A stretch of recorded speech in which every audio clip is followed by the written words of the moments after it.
Hey, what's going on, wonderful people of God? Once again, this is your boy, Pastor G of FMBC in Franklin.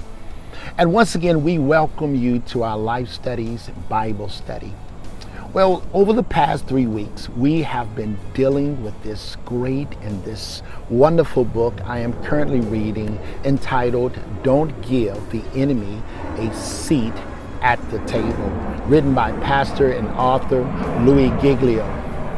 And within this particular study, within this book, we have dealt with what I believe to be a very, very relevant question, which being how to keep the enemy from sitting at the table, which being the very table of comfort, protection, provision, blessings, and prosperity God has prepared solely and specifically for you.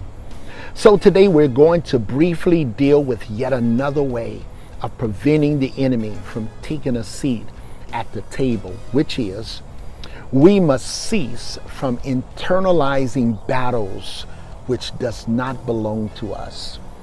And when I speak of internalizing battles, I'm speaking of how we as a people of God have allowed Satan to deceive us, to manipulate us into believing we are the primary subjects of his satanic assaults.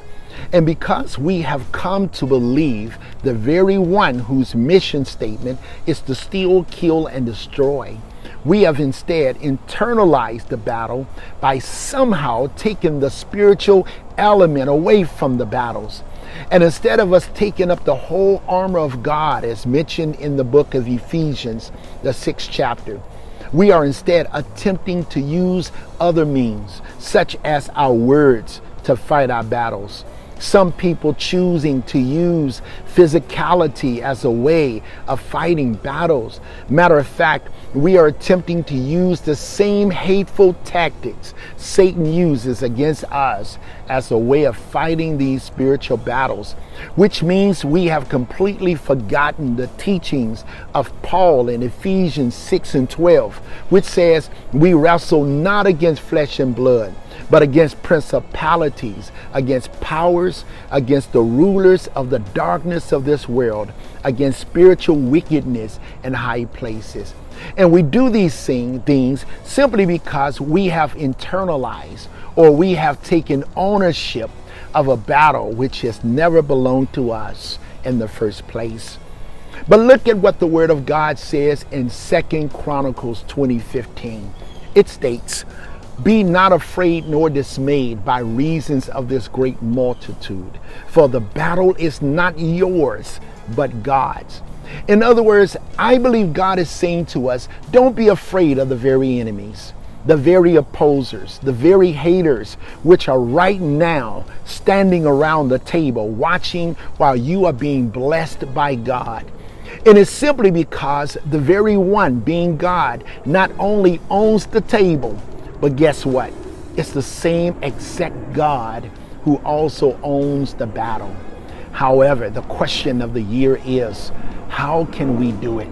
In other words, how can we resist internalizing battles while at the same time relaxing and allowing God to fight the very battles that ultimately belong to God? Well, the answer is quite simple, and it is be still. Oh, this reminds me of when I was younger, being taken to the doctor to get a shot. And I remember always tussling with the doctor as the doctor was trying to inject a needle into my arm. And I still remember the words of the late Dr. Kinnick, who often said to me, he said, "Timothy, be still." And what he was really saying was, help me as I attempt to help you. Now read Psalms 46 and 10, because it states, "Be still and know that I am God."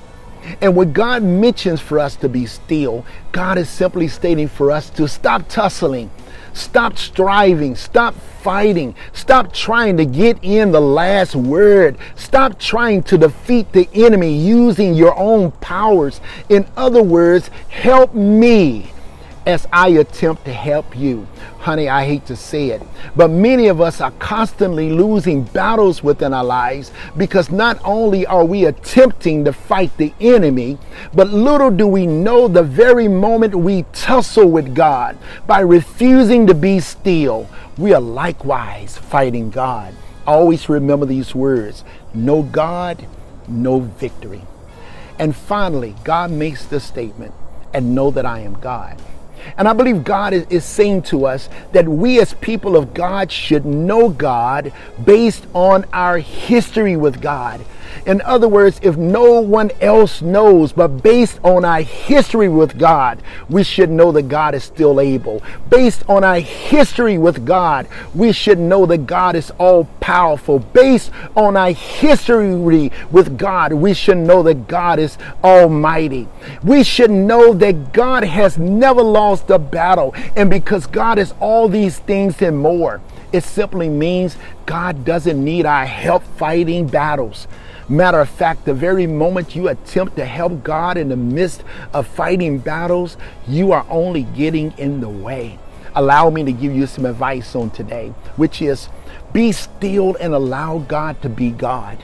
And considering this battle that you are currently fighting does not belong to you, but yet it belongs to the Lord, honey, take a front row seat and watch as God fights for you. Watch as God gives you the victory. I hope this short lesson has blessed you on today. And as always, our prayer is that you stay safe. But whatever you do, my brothers and my sisters, please stay blessed. See you next week.